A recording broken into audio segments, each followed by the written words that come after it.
Hadirin sekalian, satu, mengapa takwa itu penting? Sehingga saking pentingnya, minimal sepekan sekali setiap Jumat seluruh khatib di dunia ini mengingatkan, wahai jamaah sekalian, wahai hadirin sekalian, mari kita tingkatkan takwa kepada Allah dengan sebenar-benarnya takwa. Lantas kemudian mengutip dalam surah Al-Quran itu, di surah yang ketiga Ali Imran di ayat 102, ya ayyuhalladzina amanu taqullaha haqqa tuqatih wa la tamutunna illa wa antum muslimun. Hai semua orang yang telah menyatakan dirinya beriman, tingkatkanlah takwa kalian kepada Allah dengan serius, dengan sungguh-sungguh, dan pastikan menjaga takwa itu sepanjang hidup. Jangan sampai wafat kecuali kita menjadi pribadi yang tunduk patuh pada ketentuan Allah Subhanahu wa ta'ala. Hadirin, jika kita mencoba membaca, menghitung dan menganalisis 6.236 kurang lebih ayat Al-Quran, 114 surah, 30 juz, kita akan mendapati bahwa kata takwa dan derivasinya, turunan-turunan katanya, setidaknya disebutkan sebanyak 240 kali dalam Al-Quran.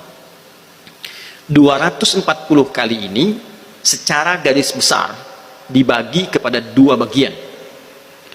Yang pertama, bagian penjelasan mengapa mesti bertakwa, dan bagian kedua tentang petunjuk bagaimana cara bertakwa dan meningkatkannya.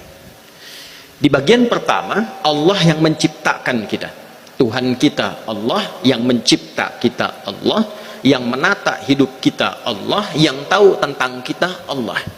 Dengan semua penjelasan ini, Allah menegaskan kepada kita bahwa jika setiap hamba yang Allah cipta itu mampu bertakwa, satu, Allah akan mudahkan semua urusan hidupnya.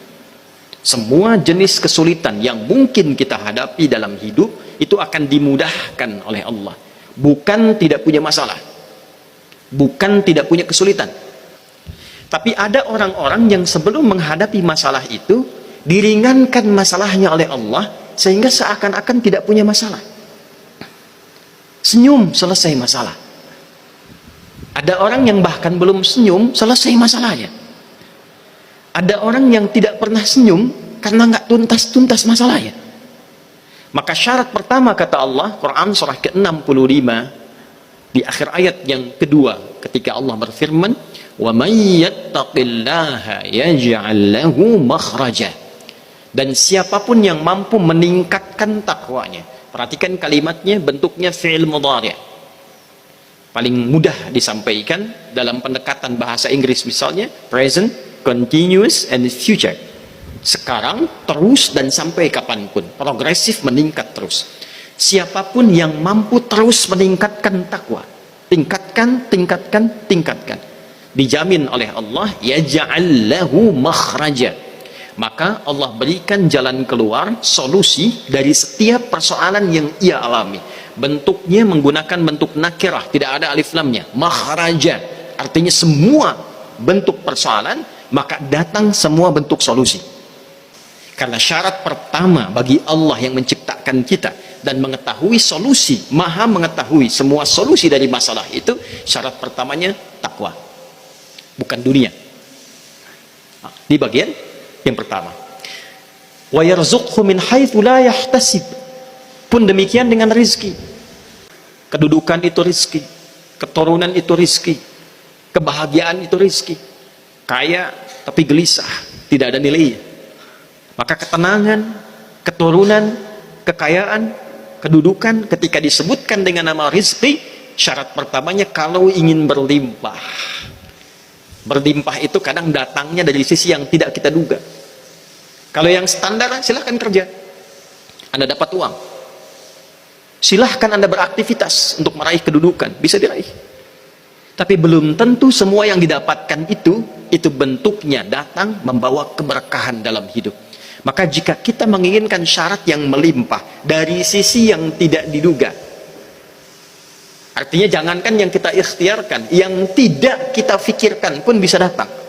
Maka syarat pertamanya takwa. Wa yarzuqhu min haitsu la yahtasib. Apa syarat pertama supaya kita dibuat pintar oleh Allah? Kalau pintar standar, adik-adik rajin belajar. Kalau guru ingin pintar, tambah belajar. Tapi kalau ingin melewati batas standar, maka iringi pembelajaran itu dengan meningkatkan takwa kepada Allah Subhanahu wa taala. Di mana ditemukan ayatnya? Quran surah kedua Al-Baqarah di akhir ayat 282. Wattaqullaha wa yu'allimukumullah. Dan tingkatkan takwamu kepada Allah, maka Allah akan mengajarkan padamu tambahan-tambahan pengetahuan. Maka takwa bila ditingkatkan, salah satu dari berbagai jenis yang kita bisa peroleh, itu bisa meningkatkan kecerdasan, menambah kepintaran. 3. Setiap kita pasti ingin bahagia. Kalau belajar, bahagia. Di rumah, bahagia. Di sekolah, bahagia. Di kantor, bahagia. Syarat pertama bahagia itu ternyata bukan materi dunia. Bukan uang, bukan kedudukan, bukan kemewahan. Quran surah kedua Al-Baqarah di akhir ayat 189. Wattaqullaha la'allakum tuflihun. Tingkatkan takwamu kepada Allah supaya engkau cepat bahagia. Itulah sebabnya kalau datang kita Jumat mendengar khatib mengatakan bertakwalah dengan sungguh-sungguh, mari tingkatkan takwa. Artinya apa? Hei yang belum bahagia, ayo kita bahagia. Yang belum sukses, ayo sukses. Yang punya banyak masalah, ayo selesaikan sekarang. Yang belum pintar, pintar. Makanya tidak ada orang masuk Islam kecuali jadi pintar. Tidak ada orang masuk Islam kalau dia mau dagang pasti kaya. Tidak ada orang masuk Islam kalau dia mau belajar pasti jenius. Kapan? Ketika dia benar Islamnya. Kapan? Ketika dia mempraktikkan nilai Islam itu dengan takwa yang sempurna. Maka sekarang pertanyaannya, ya Allah, bagaimana cara kami meningkatkan takwa itu? Bagaimana bertakwa dengan benar? Bagaimana meningkatkannya dengan sempurna?